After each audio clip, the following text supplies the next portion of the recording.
Siempre pensamos en el tiempo como una línea recta, ¿no? Recordamos el pasado, vivimos el presente y bueno, planeamos el futuro. Es como el marco fundamental de nuestra mente. Pero, ¿qué pasaría si intentáramos ver nuestra realidad desde fuera de esa línea?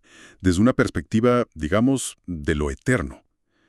Hoy vamos a sumergirnos en un análisis que nos llegó, un documento llamado otraperspectiva.pdf, que hace justo eso.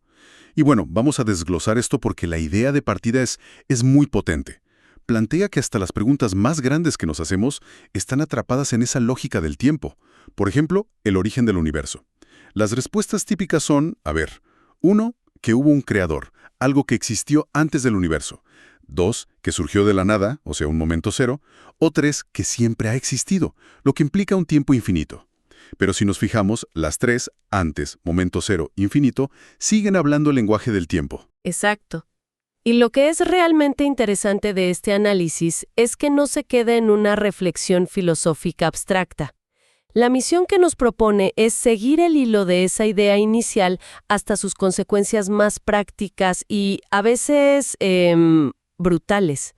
Nos va a llevar a explorar cómo esa perspectiva temporal define lo que consideramos valioso y cómo esa idea de valor se manifiesta en la economía, en las gigantescas estructuras financieras globales y hasta en el surgimiento de las criptomonedas.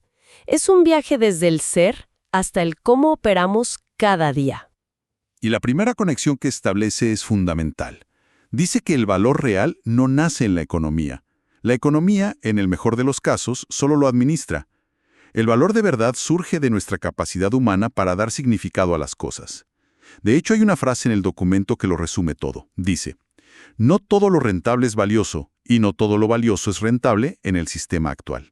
Claro, y a partir de ahí, el análisis va como pelando las capas de una cebolla para mostrar cómo ese valor original se administra y con frecuencia se va distorsionando.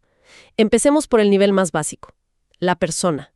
Un individuo intercambia su vida, su tiempo, su energía, su atención, que es lo único que realmente tiene, por dinero. Cuando el sistema está desalineado con el valor real, el objetivo cambia.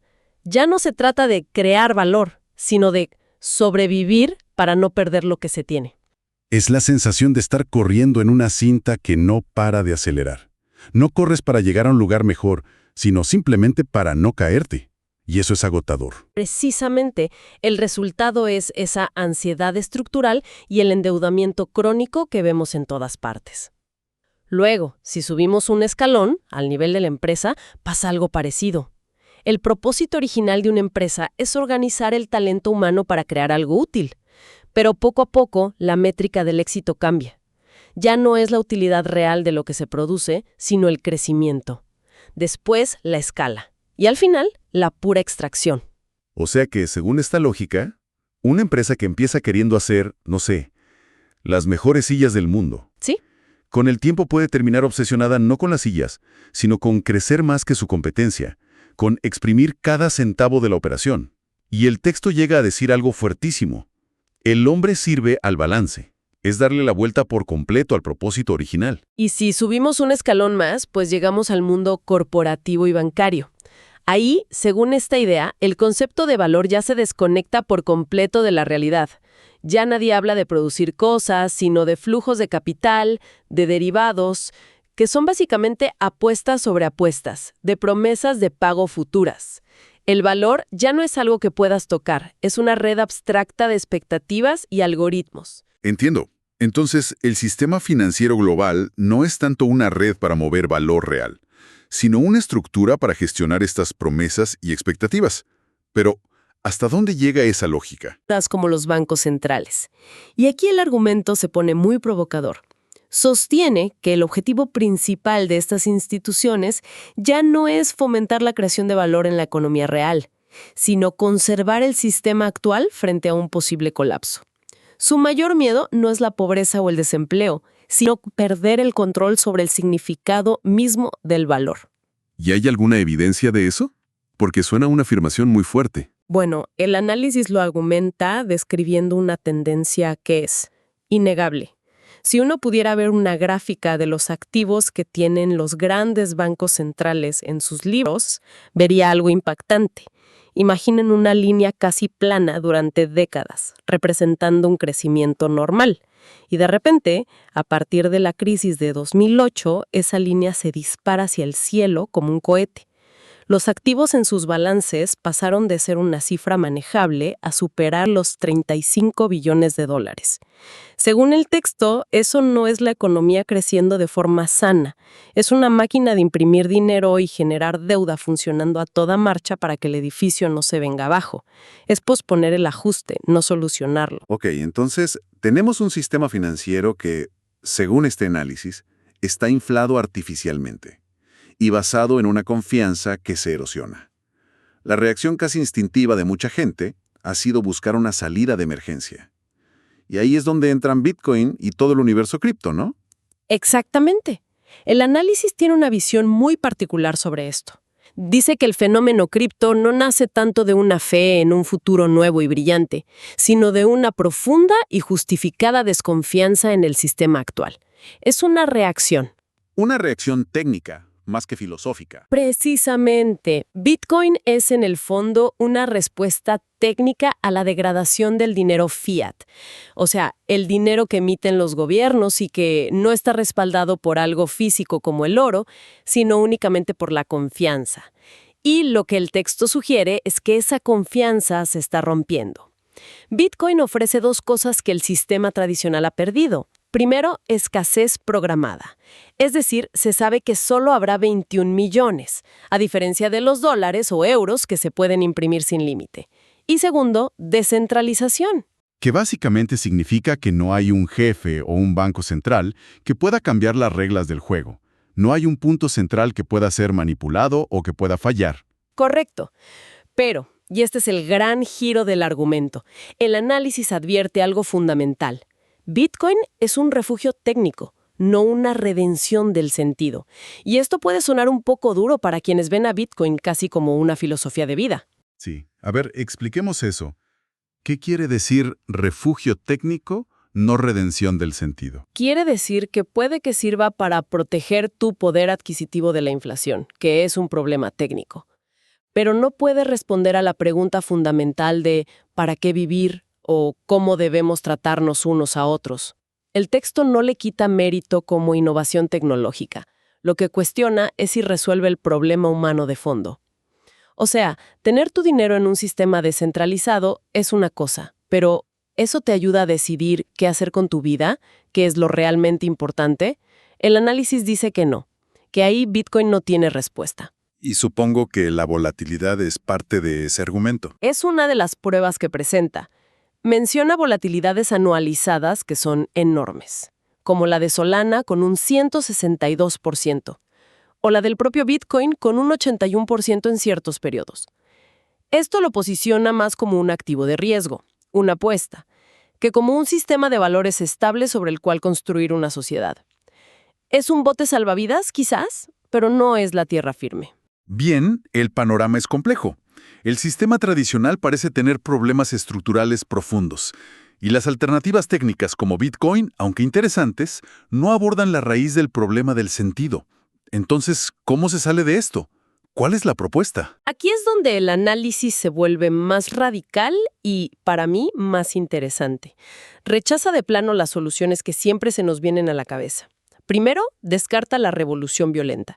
Dice que la historia demuestra que eso, por lo general, solo sirve para cambiar una élite por otra, pero el criterio de fondo, la lógica del sistema, permanece intacta. Y supongo que también descarta la idea de que todo se soluciona con un simple cambio individual, ¿no? El si yo cambio, todo cambia. También explica por qué esa estrategia a menudo fracasa. Una persona puede decidir operar con un criterio diferente, más humano, pero si el sistema circundante sigue funcionando con su lógica de extracción, por pura inercia o la reabsorbe y la neutraliza o simplemente la expulsa por ser ineficiente. Entonces, si no es una revolución violenta, ni un cambio puramente individual, ¿qué queda? Y aquí proponen una idea que, de verdad, te cambia la perspectiva. Lo primero que debe cambiar no es al individuo, ni a la sociedad a la fuerza, sino el marco con el que interpretamos la realidad. Se trata más de una revelación que de una ruptura. Los grandes sistemas no caen porque alguien los derriba a la fuerza. Caen cuando la gente en masa deja de creer en ellos. Cuando la historia que cuentan ya no tiene sentido. Es como si el software que corre en la mente de todos dejara de ser compatible con la realidad. Esa es una analogía perfecta.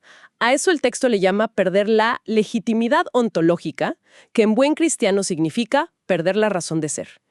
Cuando un sistema pierde eso, se vuelve un cascarón vacío que puede caer con un simple soplo. Esto cambia por completo la idea de esperanza, porque no se trata de esperar pasivamente a que algo bueno pase. Totalmente. Redefine la esperanza. La verdadera esperanza, según este análisis, no es un optimismo ciego de que todo va a estar bien. Es, y voy a citar, saber que la realidad tiene sentido, incluso cuando duele. El texto es crudo en esto, no endulza la realidad. Dice, la historia muestra que nadie está a salvo, pero enseguida añade que hay una diferencia radical entre no estar a salvo en un mundo sin sentido y no estar a salvo en un mundo con verdad. La primera situación produce pánico. La segunda produce dignidad. ¿Vale? Me queda claro el diagnóstico y la idea de cambiar el marco de interpretación. Pero llevemos esto a la tierra. ¿Cómo se ve esa orientación correcta en el día a día? ¿Cómo se vive? Se traduce en un eje operativo muy concreto, una especie de brújula interna. Son 3 preguntas guía que uno puede hacerse ante cualquier situación. Una decisión laboral, una compra, una conversación. La primera pregunta es sobre la verdad. ¿Esto que estoy viendo, haciendo o aceptando describe la realidad tal como es o la está encubriendo con un nombre falso? Por ejemplo, llamar optimización de recursos a despedir gente de manera injusta. Exactamente. Es un ejercicio de honestidad radical. La segunda pregunta es sobre la dignidad. ¿Esta acción preserva o degrada la dignidad humana, la mía y la de los demás? Fíjate que no pregunta si es útil, eficiente o rentable. La dignidad es el eje. Significa no reducir a otra persona a un simple medio, para un fin. No convertir a un ser humano en una cifra en una hoja de cálculo. Y la tercera pregunta es sobre la consecuencia. ¿Qué tipo de mundo estoy creando si esta acción se generaliza? Esto nos obliga a pensar más allá de nuestro beneficio inmediato y a considerar el efecto sistémico de nuestras decisiones. Verdad, dignidad y consecuencia. Una brújula de 3 puntos. Y estas 3 preguntas no son un código moral rígido. Son la base de lo que el texto llama una forma de vida. No es una ideología con respuestas para todo, sino un orientador del discernimiento. El objetivo es muy claro. Vivir sin romper la coherencia entre lo que se reconoce como verdadero y lo que se acepta como normal. Y para lograrlo, sugiere cultivar 3 hábitos. A ver, ¿cuáles son esos hábitos? El primero es el hábitat de verdad.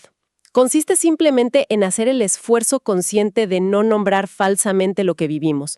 Es una disciplina del lenguaje y la percepción. No llamar progreso a lo que nos vacía por dentro o éxito a lo que nos deshumaniza. El segundo debe tener que ver con la dignidad. Sí, es el hábitat de dignidad. Es no instrumentalizar al otro. No usar a las personas como objetos, ni siquiera cuando el sistema lo permite o incluso lo incentiva. Y el tercero es el hábitat de consecuencia, que es no evadir los efectos reales de nuestras acciones, no esconderse detrás de excusas como yo solo seguía órdenes o si no lo hago yo lo hará otro. Es asumir la responsabilidad. Ok, pero llevemos el hábitat de dignidad a un día de trabajo normal. Porque el sistema te empuja constantemente a ser eficiente, a ver a las personas como recursos. ¿Cómo se ve esa resistencia en la práctica? Claro, y es un desafío diario. El texto no pide que renuncies a tu trabajo y te vayas a vivir a una montaña. Pide un cambio de foco. Por ejemplo, si eres un manager, en lugar de ver a tu equipo solo como piezas para cumplir una meta trimestral, te detienes a pensar si la presión que estás aplicando es sostenible para ellos como personas. O si estás en ventas, en lugar de venderle a un cliente algo que sabes que no necesitas solo para llegar a tu comisión, buscas una solución que realmente le sirva, aunque ganes un poco menos. Son pequeños pero constantes actos de resistencia contra la instrumentalización. Esto me lleva a una última duda. Si el cambio empieza por uno mismo, ¿cómo se convierte en algo colectivo sin caer en la trampa que mencionamos antes? La conexión se da a través de una comprensión profunda de la vulnerabilidad compartida. El análisis no pide que romanticemos a los demás o que pensemos que todo el mundo es bueno. Propone algo más práctico: reconocer a los otros como extensiones de nuestra propia vulnerabilidad. Y usa una frase que es muy poderosa: si su sufrimiento se normaliza, el tuyo también puede hacerlo. No es un acto de sentimentalismo, es de inteligencia preventiva. Proteger la dignidad del otro es, en última instancia, proteger la tuya. Y así es como un criterio personal puede empezar a tejer una red social. Exactamente. Y con eso llegamos al relato compartible con el que cierra el análisis. La idea final es que la violencia y el colapso no son un destino inevitable. Son el resultado de un desorden del criterio. Cuando una mayoría suficiente de personas empieza a compartir un criterio básico sobre la dignidad humana, el abuso sistémico pierde legitimidad, pierde su base social y, por lo tanto, su fuerza. No requiere una guerra para ser desmantelado. Simplemente deja de encontrar gente dispuesta a ejecutarlo. Se cae por su propio peso. Y propone principios para ese relato, como: el progreso que deshumaniza no es progreso, o ninguna persona puede ser reducida a un medio sin romper el orden humano. Es una visión potente.